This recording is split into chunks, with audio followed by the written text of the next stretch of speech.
40 रातें पढ़ा करो। जो 40 रातें पढ़ गया वो तो वैसे ही वली होगा। ये ना कहना कि मैंने 30 रातें पढ़ी थी, एक रात का जो है वो नागा हो गया। बिस्मिल्लाहिर्रहमानिर्रहीम, अस्सलाम वालेकुम। वासिफ़ अली वासिफ़ रहमतुल्लाह अलैह साहब से एक सवाल पूछा गया। इस सवाल के दौरान जो है जवाब देते हुए आपने बताया कि ये अमल जो है अगर आप 40 रातें करें, जो 40 रातें कर गया वो वली हो गया। सवाल ये था कि सर हमारे पास यकीन है, इल्म है, लेकिन इसके बावजूद अमल नहीं बन पाता। तो आपने जवाब दिया, एक बात बड़े गौर वाली है। आप लोग इस बात को जानते हैं कि आप अपने लिए दुआ मांगते हैं कि या इलाही हमें हजूर पाक सल्लल्लाहु अलैहि वसल्लम की ज़ियारत नसीब करवा। ये दुआ मांगते हैं ना, ये दुआ भी है और ख्वाहिश भी है और ये नसीब भी है। बदनसीबी कब होती है कि ज़ियारत तो हो लेकिन एतकाद ना हो।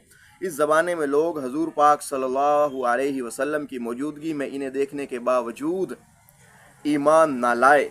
उस ज़माने के लोग वो बदकिस्मत थे। तो अमल का भी ये हिसाब है, आप दुआ करते हैं ये हासिल हो जाए, आपको इल्म होता है कि ऐसा हो जाता है, लेकिन इल्म के बावजूद जब अमल नहीं आता तो इसकी सिर्फ एक वजह है, आप इस सफ़र पर जाने के लिए इस सफ़र का रहबर नहीं बनाते। कम अज़ कम इस सफ़र का एक साथी बना लो, संगत बनाओ, यानी वो जो इस सफ़र पर जाने वाला हो, यानी कि इसकी आकबत आपकी आकबत बन जाए। तो एक साथी मिला लो, इसको कहते हैं रफ़ीक तरीक़। तो तरीक़त का जो रफ़ीक है उसको साथी बना लो। संगत जो है ये अमल में बड़ी मुआवन साबित होती है।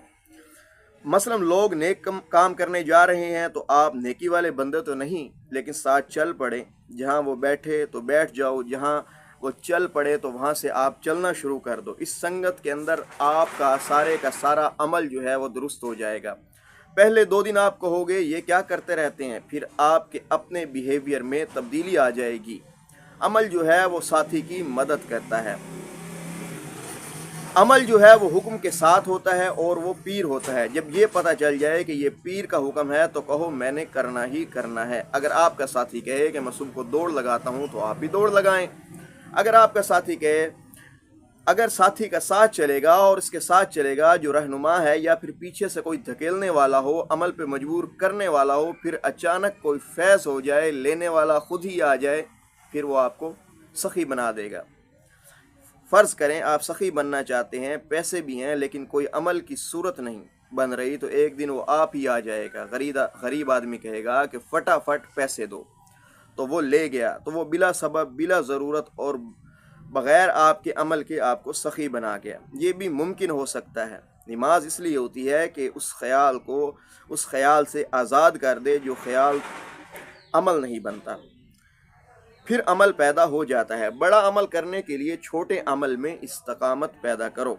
बुजुर्गों ने तरीके बताए हैं। मसलन एक जगह पर बैठ जाओ, फिर हर रोज़ उसी वक्त वहाँ बैठा करो, उसके बाद अमल में इस्तकामत आ जाएगी। नागा ना करना। लोग कहते हैं कि 40 रातें ये पढ़ा करो। जो 40 रातें पढ़ता है वो तो वैसे ही वली हो गया। ये ना कहना कि 30 रातें तो मैं कर गया था मगर ज़रूरी काम बीच में आ जाता है। फिर 39 रातें पूरी कर गए तो मेहमान आ गए, फिर शुरू किया और 30 तक पहुंच गया, तो जो पहुंच गया वो वैसे ही इस्तकामत में आ गया। इसलिए इसका चिल्ला होता है। चिल्ला क्या होता है? चिल्ला अमल का होता है। जो चिल्ला कर गया वो तो अमल में पूरा हो गया, ताक हो गया। मस्जिद नबवी सल्लल्लाहु अलैहि वसल्लम में जो गिनती की नमाज़ें पढ़ गया वो हमेशा के लिए पढ़ गया। कहता है कि हम तो वहाँ पढ़ आए मगर कई दफ़ा फिर भूल जाते हैं। तो सच, साथी, माहौल, समाज, दफ्तर और दफ्तर की ज़रूरतें, ये सब असर करते हैं। तो ये सारी माहौल की बात है, क्योंकि आपका माहौल जो है वो इस बात के लिए कारसाज नहीं है जो आपका दीन चल रहा है, जो आपका दीन चाहता है।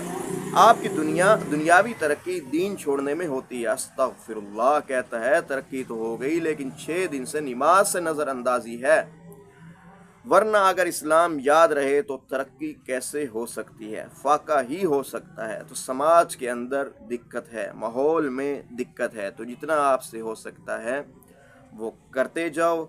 अल्लाह ताला जो है वो मेहरबानी करेगा तो इस्तकामत आ जाएगी, माहौल भी मिल जाएगा। आप संगत दुरुस्त रखो। अल्लाहुम्मा सल्ली अला मुहम्मद व अला आलि मुहम्मद।